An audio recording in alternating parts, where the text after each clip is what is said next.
咁啊晨早起身啦，就睇到喺香港晏晝咧又發生咩事，犀利啦！黑社會咁嗱，首先我哋咧就要乜嘢科學分析嘅問題，我哋咧就唔可以首先假定咧黑社會咧或者嗰班暴力或者港力嗰班咁嘅人咧，就係首先同呢個嘅香港警察或者同埋呢個政府咧係串謀，即係我首先唔可以咁檢視呢個問題嘅 ，OK？咁樣咧，咁但係咧呢個不爭嘅事實就係一啲嗰班警察咧就係呢個嘅冇執到法啦，或者冇盡力咁樣執法啦咁樣咧。喺呢個9月20幾號嗰陣啦，26到29定30嗰段時間咧，就舉手投降咧就係暴力，攞住保鮮紙包住入面撐板魚啫就係暴力，攞拳頭揮人咧就係呢個嘅叫咩就係呢個嘅咩要保護佢哋呢個嘅表達自己呢個嘅意見權利，非常之咁好。咁大家自己點判斷？自己判斷啦。其實呢樣嘢咧都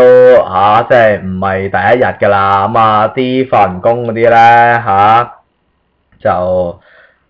俾嗰啲即係有啲背景人士又好點都好啦，成日俾人哋欺負啲警察都係唔理嘅。如果大家係啲聽埋嗰啲咁樣嘅嗰啲咁樣嘅19網台嗰啲咁樣嘅咩 LD 台嗰啲咁樣嘅話咧，咁知道㗎啦所以即係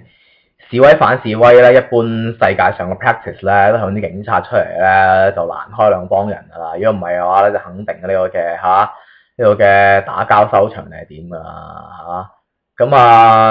不過今次嘅警察就你哋表達住意見先我哋閃水啦跟住之後當呢個嘅打完啦，佢哋點我翻嚟做乜你哋打交？你哋唔係應該和平咁表達自己意見嘅咩？呢件事件證明咗乜嘢咧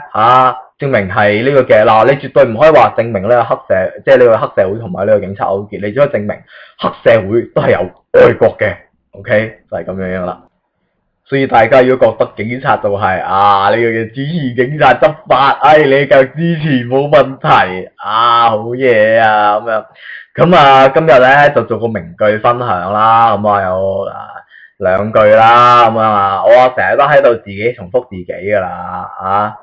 呢個第一句名句分享咧就犀利啦我最中意毛澤東毛澤東係我哋嘅呢個大海呢個航行嘅教舵手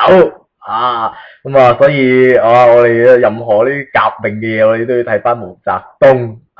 毛澤東講嘅乜嘢勇敢分子也要利用一下嘛，我們開始打仗靠那些流氓分子，他們不怕死。有一個時期軍隊要清洗流氓分子，我就不贊成出處咧就係中央工作座談會紀要1964年12月20日。另一句咧就係呢個嘅英文其實本身係德文嚟嘅，咁樣就係呢個嘅 Martin Niemöller 應該咁讀啦，德文啦唔係好熟咁我翻譯咗去做呢個嘅廣東話啦。咁首先咧啲納粹分子就捉咗啲共產黨咯，咁我唔出聲啦，我又唔係共產黨員。跟住佢哋咧就囚禁咗嗰啲社會民主主義者，我都冇講嘢，我唔係社會民主主義者跟住佢繼續喺度捉嗰啲咁樣嘅工會人士咯，我都冇講到嘢，我亦都唔係呢個嘅工會人士跟住佢哋又捉呢個猶太人，我冇講到嘢，因為我唔係猶太人。跟住佢嚟捉我啦，冇人可以為我出聲啦，已經。係啦，聽完呢兩句名句分享咁樣啦，大家都即係 anyways 啦即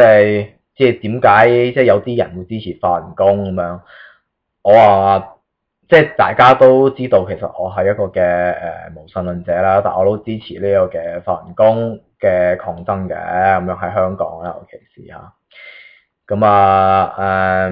所以毛澤東講得好啦嚇，今次佔中事件入面發生嘅嚇，我哋睇住呢毛澤東就我哋呢啲做任何事情嘅嘅導向，點解啊嚇？喺有槍嘅敵人